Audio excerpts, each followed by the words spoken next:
Welcome to September's episode of Pathways to Progress. I'm going to be your host today, Roberto Rodriguez. My usual partners in this show, Councilor Pelletier and Lisa Savage, are traveling right now, so they've asked me to step in as host, and I have a really special guest that I've asked to join me, and I'm really excited to introduce her. But before we get to that, I want to talk a little bit about the framing of this show and what we're hoping is a glimpse into the future. As you know, this is meant to be a way to showcase the experiences of counselors. So Councilor Pelletier and I started doing this 3 years ago when we jumped onto the council. And over the last 3 years, we've had an opportunity to talk about our experiences and different issues that have come up, and share with that with Lisa giving us her services as host. Both Councilor Pelletier and I have decided not to stay on the council, and so this show had to answer the question whether we were going to continue it or walk away from it. And it was asked if I wanted to take over as host. So come January, I will step in as a full-time host, and we're going to try a different iteration of this setting. And it's going to be very similar to what I'm going to do today. It's going to be a conversational type of show where I'm going to invite local guests to share with us their experiences in our community as leaders and the reasons that they got engaged, and just to share with us more of those stories, so we get to have more of an intimate engagement with the people that have been leading into our community and been part of the really thick, well, we're probably gonna have to edit this out. People that have been engaged in our community and that have been part of either policy or organizing work that has shaped the Portland that we all have come to love. And so to that, I want to welcome our very special guest, Jill Duson. I want to go over a little bit of your resume and then open it to you to share with us some of your experience. Jill Duson is a remarkable person and somebody that I personally just have so much love for. I know her personally, and I'll share some of my experiences with her in a second. But first, we have some things in common. Our political, or rather our public services career, have a few things in common. You served on the Portland School Board, and then you served 5 terms on the Portland City Council. You were the first Black mayor in Portland, Maine, when you were elected by your peers. You've been a delegate in the Democratic National Convention, I understand, about 5 or 6 times, dating all the way back to 1992. And more recently, last month, you were in Chicago supporting Vice President Kamala Harris. You were also there in 2012 supporting Barack Obama. So I want to, before we leave today, talk a little bit about those experiences, because I imagine they were remarkable. And then in 2022, you were elected to the Maine State Senate, and you were the first Black person to be elected into the State Senate. So a remarkable career that you've had in public service. And I think our similarities are very small because you've done so much more. And so to that end, I want to start kind of before all that.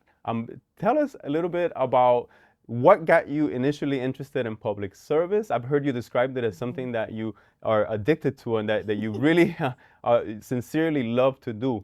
So was there a specific moment or a person that helped to spark that interest? And just tell us a little bit about why got you into it. Okay, I'll try to make this a short story.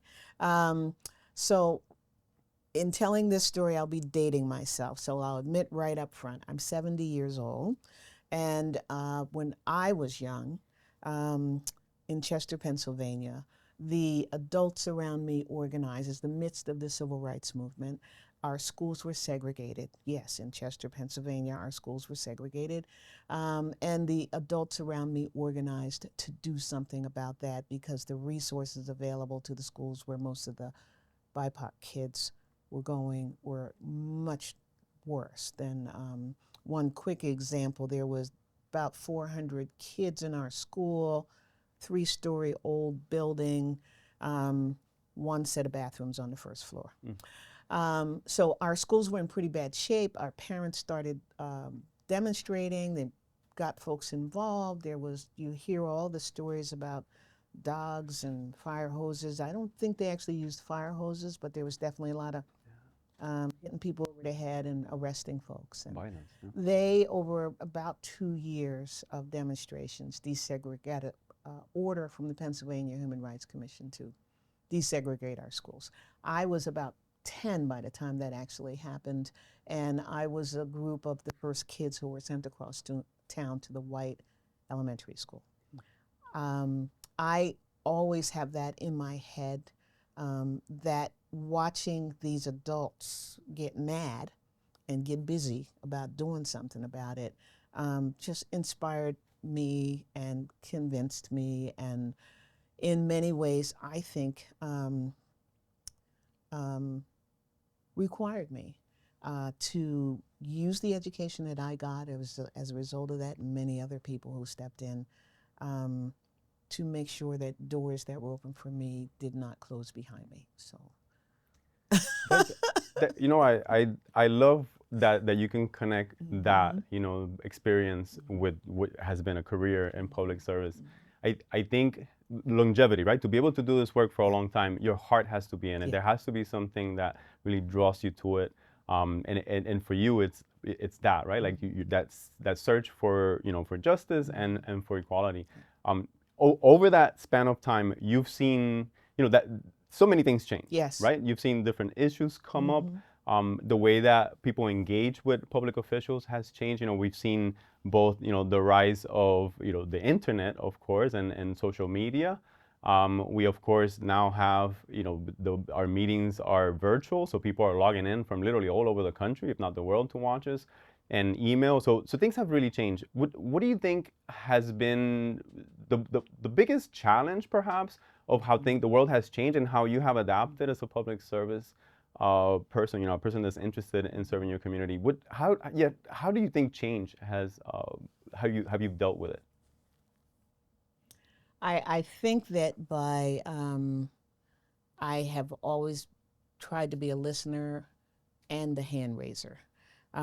So I've always tried to, when I enter a situation or a controversy is building, to make sure I'm hearing the elements of it while also raising my hand around, yeah, I'm willing to weigh in and try and do something about it, but let me make sure I know what's going on first.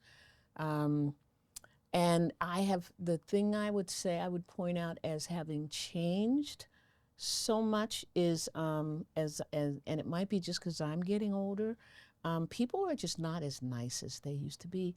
Even when they're angry, people were pretty willing to, maybe take you up, go up one side of you and down the other, but without using F-bombs. So, and so for me, it's been a big piece of self-management, not to channel my grandmother and interrupt somebody and say, please don't curse at me. I need to be able to listen through anger, even when it's expressed differently, or maybe expressed more vociferously in the current days and times. Yep. Yeah, that's what's interesting. As public officials, there often are members of the public that feel like you're there and you should take it, right? Like your job is to listen to me whether I'm happy with you or mad at you, and the way that they communicate with you is not important. One of the things that I love about serving in Portland is the intimacy of this city. Yeah. That it is small. And you talked about being in Philadelphia. I grew up in Miami, Florida. These are big municipalities, huge metropolises, and that intimacy doesn't necessarily exist there all the time. Perhaps in your local community and in your neighborhood, but not broadly through the city. And in Portland, it really does. And it's I want to say this story because it's something that I love about you, and I think it ties to what you're saying about listening. I remember when I first met you, and it was when I was first, getting interested in local politics here, and I would bump into you at the farmers market on Saturday mornings, and this happened more than once, so I'm using plurals on purpose. And you say, hey, Roberto, how's it going? How's Alexis and Marley? And you'd remember their name. That's my wife and my daughter. And I'd say to myself, my God, I've seen Jill like twice this year. How does she?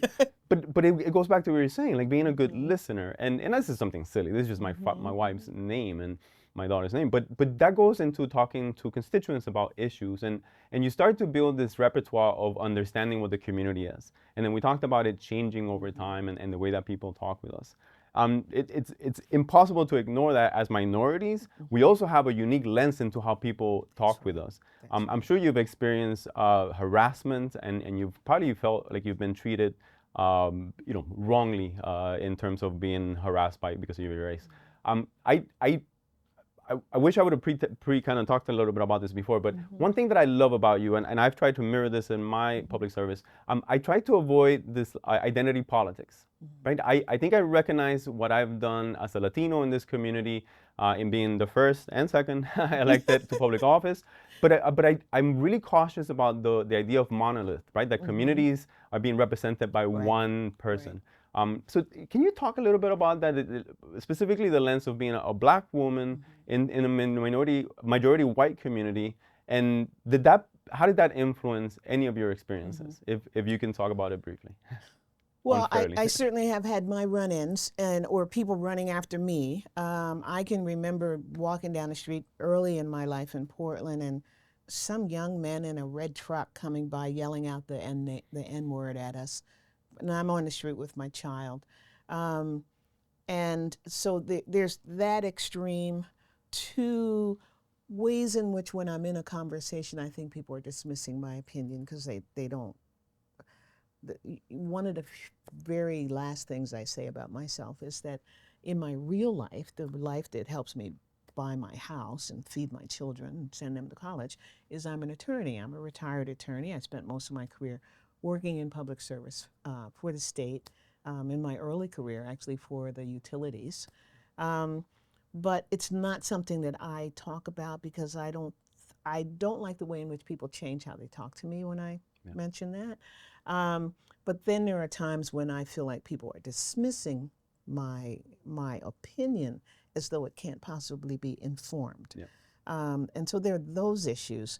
But I think I've lost track of your question. I think you're hitting it. I think you're getting at it. You know, a lot of times, a lot of these, in our experiences dealing with the public, they come across as nuances, like little things, the comments that people make. You see how your peers are being talked about and the way that you're being talked about. And it almost feels like you're a couple of steps behind in the perception of other folks gauging your ability to do the work. You know, like you have to prove yourself. Exactly. And yeah, it's hard to sometimes articulate it, but it is part of the experience here. And I mention it because what we've shown here in this show has been Tori's experiences and mine. And we've had that in common, and Councilor Fernier has shared some of the same. I try to roll it into I try to roll that lived experience into how you know the saying that people remember how you made them feel. I try to roll that experience and sometimes the hurt or concern I have after that experience into how I interact with other people of color who are in the public eye, and try to make sure that I don't fall into, there's kind of this easy trap when you're the one black person that the dominant community knows, you can very easily fall into this being the arbiter of who gets to speak to power, or funneling, allowing yourself to be used to funnel access for other people of color. And I've seen that be handled badly by other leaders, and I work diligently not to fall into that trap myself. It is so important that and I see you exhibiting it all the time, that we don't automatically hold ourselves out as the voice of the voiceless. What we ought to be doing is automatically making sure the halls of power are open for the voiceless to come in and speak for themselves. Absolutely.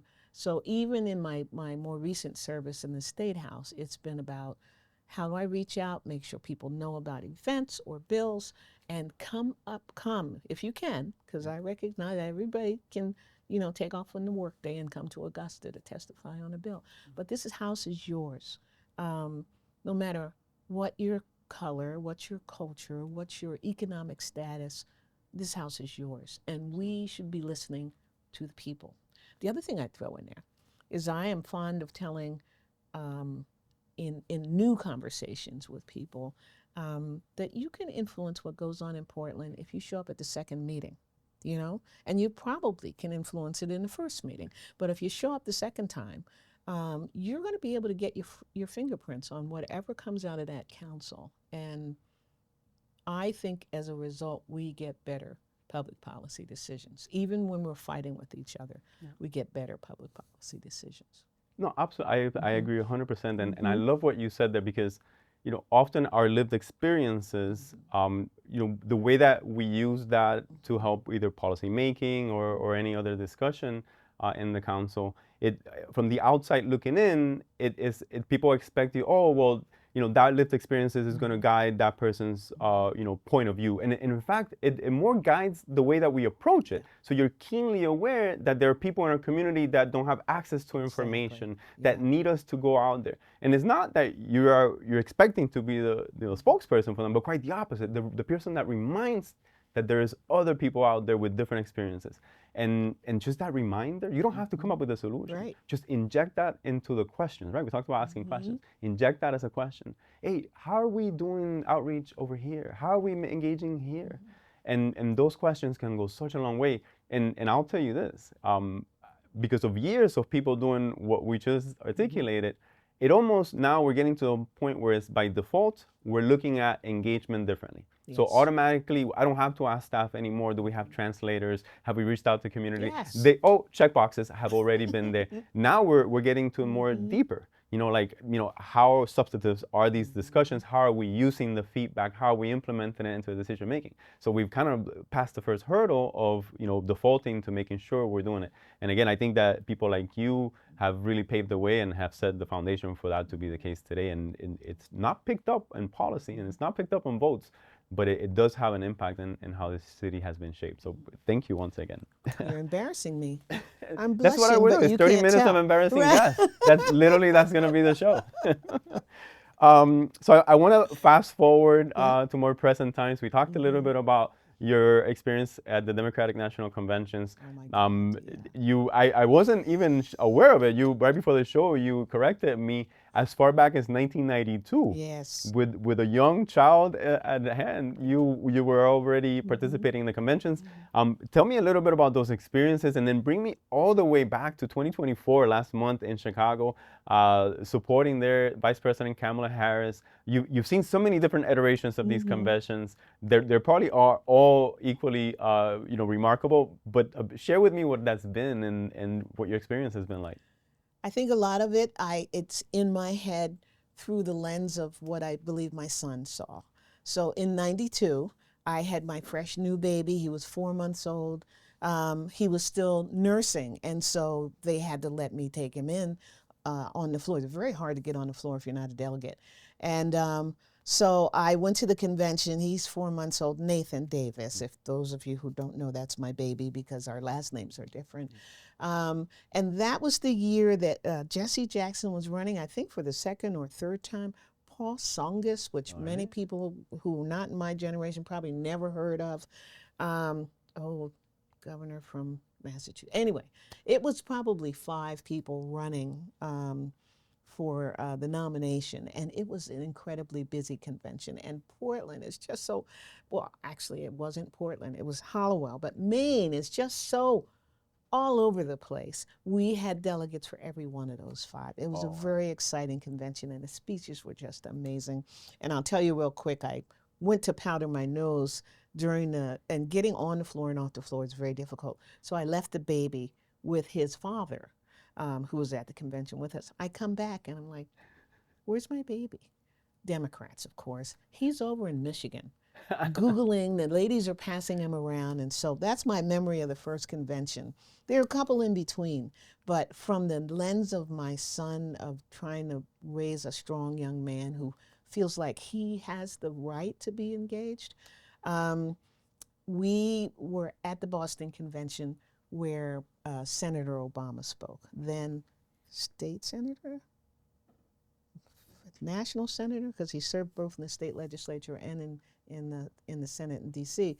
But he was the speaker. He was not the keynote speaker. Yeah. He was perceived as this kind of side speaker who they're given some time to, and he wowed the convention. And so my son, who I think might have been about 10 then, gets a chance to see this, to hear the ripple through the crowd. It's like, oh, this man, he should be doing, he will rise. Yeah. And then I was a delegate to the convention for the first Obama term, and took Nathan with me. And other Democrats talk about remembering him sleeping on the couch because she had to be at a 7 o'clock breakfast and waiting to get a chance to be on the floor. To the second Obama term, Nathan was a delegate himself. He was elected delegate himself. And so, and anyway, the lens of seeing my son feel confident and empowered to be publicly engaged is what I take away from those conventions. So quickly running up to, then I took 2 off. Okay. I had by then been to several. I wanted to, step away and let some younger people go. And so I took 2 conventions off. And then this one came up. And I'll tell you real quick, make it quick, Jill. When I ran for delegate this time, my thinking was, we're going to have a relatively quiet convention. I knew it was going to be a couple weeks after the Republican convention. I knew that we would be on the defensive.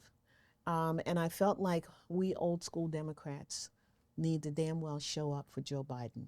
That was my attitude when I ran for delegate this time. I was going to be there and make sure that our president got the flowers that he deserves and the opportunity to run again. Well, as everybody knows, things changed. And my God, this convention, just a complete switcheroo on what I was expecting, was so high energy. And as I mentioned, I was at both of the conventions that nominated Obama. The energy in the room there was astounding. This was a notch more. Wow. This was a notch more. People were just so upbeat, and it's probably because things. It's cyclical, and how bad do things have to get before you make a change? And I think hopefully we had hit rock bottom. Knock on wood.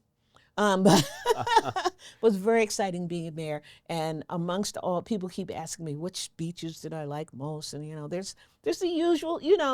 Kamala was fantastic. She knocked it out of the park. I loved Dougie. Yes. I mean, I respect him, but I just loved his sense of supporting his wife, and bringing his family forward. The Obamas were fantastic, but the head of the show was the DJ. Yes. He had us dancing, even aside from the roll call. He had us dancing in every quiet moment. There was no quiet. Yeah.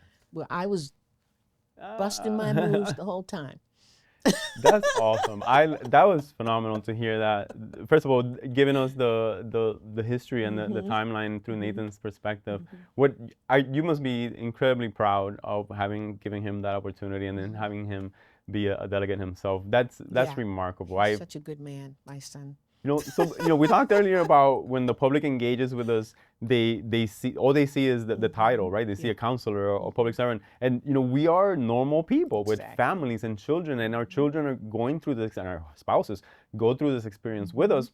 And there you are, taking full advantage of it to make it a positive one for your son. And again, just commendable. My daughter has also had a really interesting lens into this, and I think she's uniquely engaged into issues, and I think she has a really interesting perspective and the way she looks at things. And I hope that it's been part of what I have purposely put in front of her, and I've been very conscious of it. Sure, it and has. Maybe down the line I'll retell some of my story through her lens. I didn't think of it, but it certainly has been. She's been a partner. Yeah. As has been my wife in it. She's seen the ups and downs of your service. Oh my God, yeah.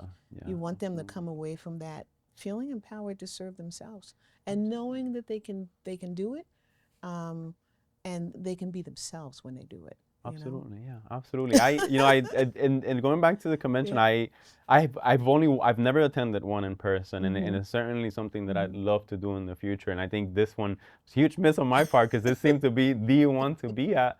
And I think the way you described it, I think the DJ, it was clear for us watching it on TV that it was just a really glorious and just happy and positive experience.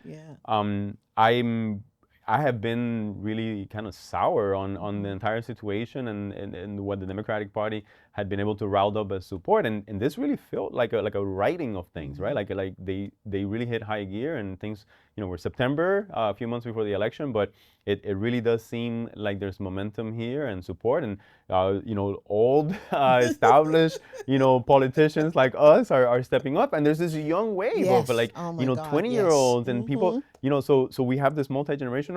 I'm considering myself old. I didn't mean to talk to you. I mean, what you mean? I'm here representing that middle-aged person, Yes. But I'm excited to see people engaged, and obviously there's no politician, there's no leader that's perfect. everybody's going to have, a set of, we don't want to call them flaws, but we're going to have difference of Oh, yeah. opinions and things. And so we think that the leaders that we have stepping up right now are worthy of our support. I'm excited to see Kamala Harris Oh my through the God. end of this Yeah. race, and yeah, I'm just excited to see what else the campaign can throw out there, because getting people engaged, getting more people registered to vote is going to be key, and continuing that energy that they've picked up. I'm happy that you were part of that. We got to keep it going, and we got to live up to it. All the promise and joy, we have to live up to it in terms of policy after I was just we gonna talk. win. Yeah. But and our delegation was wonderfully diverse. There were, I think I might have been maybe the second or third oldest amongst the 32. There were very young delegates amongst our 32, and they came at it differently. They went to different caucuses than I went to, and or in some cases the same. It just was so important to have everyone so engaged. And for the after parties at the convention, I'm not accustomed to staying up till 11 or 12 o'clock at night. And so I did not go to the after parties. All right. I invited the younger delegates. I'm like, encourage you guys go, Yes. and then let me know who you met the next day. So Yeah, goodness. they would take pictures. And a lot of selfies going on. I probably would have been in the same boat. I'm an early bedtime person. I would have, I would have definitely handed the torch over to someone younger. So to close out, Yeah. as we've been talking about the election coming up in November, and the momentum of the Kamala Harris campaign. I want to just open it up to you. What do you have coming up in your public service career, leading up either not just to the election, but into the next session, and just what do you have in front of you that you'd like to share, and just use this opportunity to tell us more about what's immediately in front of you, be it policy or community work. Well, let's see. First, I always like to shout out those who I'm collaborating with or who have come before me. And so you mistakenly said I was the first Black person elected to the Senate. Yeah. And I'm the first Black woman. There were 2 Black men who served in the Senate, one who serves now, one of my favorite people, Craig Hickman. Yeah. And we also have our speaker, my sister senator, perhaps in the next couple of months, who has served, was the first Black woman elected to the Senate. And of course, her dad, elected to the House. And of course, her dad was the first Black man elected to the House. So I just want to shout that out and make sure we're giving people their flowers. Absolutely. I have taken to the legislature. I'm surprised at the consistency sometimes. When I look back over my first 2 years in the Senate, it's been the issues that I focused on as a city councilor, and that my experience as a city councilor really had made a difference for me to be able to hit the ground running in the state Senate. And so I encourage you and Victoria and others to consider serving at doing the next level. I'm not sure it's a difference in level, just in a different way. Yeah. Housing, such an important issue in our city, which our city has been working through. Homelessness, such an important issue in our city. There are policy decisions being made at the state level that really impact how much resources the city has, how much, if we can get a better shake on the resources coming from the state, it relieves a little bit the burden or responsibility of our local taxpayers, because I think Portland's really clear. We're not going to have anybody freezing in our streets. We're going to treat people like neighbors, like human beings. There's a cost to that, and so there's a pragmatic side of making sure we have the resources to be able to do that, while people my age can still stay in their homes. Yeah. So housing, and then a surprise issue for me that I've had a chance to really get my fingerprints on is blue economy, waterfront issues that very important in the city, but from my observation, as we've had folks go to the legislature, it's been because Portland is so really impacted by housing, homelessness, healthcare, education. We hadn't really had a member of the legislature, a member of our delegation really focus on some of the waterfront issues at the state level. And so I've tried to pick that up as an area of responsibility. Still picking the brains of other members of the delegation, but yeah. That's excellent. So I just want to first say thank you, because that relationship between the state work and the municipalities work obviously needs to be established, and all the work that you guys are doing helps us out. This has been great. We're out of time, so I'm going to close out just by thanking you once again for joining us and sharing so much of your experience. I hope that we get to do it again and we get to talk about so much more of the work that you've led. Thank you again, and we'll see you next month.